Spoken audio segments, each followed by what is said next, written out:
সন্দেশখালীর মাছের ফেরিতে আগুন, ফের আগুন মাছের ফেরিতে। সন্দেশখালীতে ফের উত্তপ্ত, বেশ কিছু জায়গায় 144 ধারা জারি রয়েছে এখনো সন্দেশখালীতে। আর এর মাঝেই সন্দেশখালীতে আগুন, সন্দেশখালী মাছের ফেরিতে আগুন লাগে। বেরমজুরের কাছারি পাড়ায় ভাঙচুর, মাছের ভেরির আলঘরে আগুন, সেই ছবি আপনারা দেখতে পাচ্ছেন কলকাতা টিভির পর্দায়। আমাদের সঙ্গে এই মুহূর্তে রয়েছে সঞ্জিত চক্রবর্তী। সঞ্জিত, আজও উত্তপ্ত সন্দেশখালী, কাছারিপাড়ায় আগুন লাগিয়ে দেওয়া হয়েছে, ঠিক পরিস্থিতি কি দেখতে পাচ্ছ এই মুহূর্তে?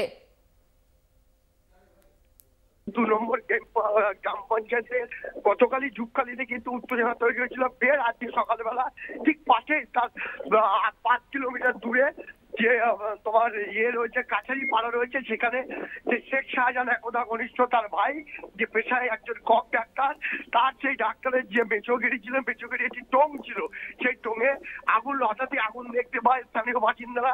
এই ঘটনায় জানার সঙ্গে সঙ্গে ঘটনাস্থলে বিশাল পুলিশ বাহিনী, যে পরিস্থিতি ঘটনাস্থলে পুলিশ বাহিনী রয়েছেন এবং এলাকায় যথেষ্ট উত্তেজনা তৈরি হয়েছে। নতুন করে সন্দেশখালীতে আবার উত্তেজনা তৈরি হয়, রীতিমতো চাঞ্চল্য ছড়িয়েছে।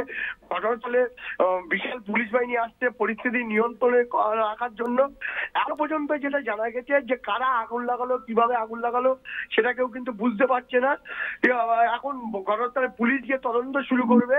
ইতিমধ্যে আগুন লাগানো নিয়ে নতুন করে যে সন্দেশখালী যে উত্তেজনা তৈরি হয়েছে সকাল থেকে, তার রীতিমতো চাঞ্চল্য ছড়িয়েছে।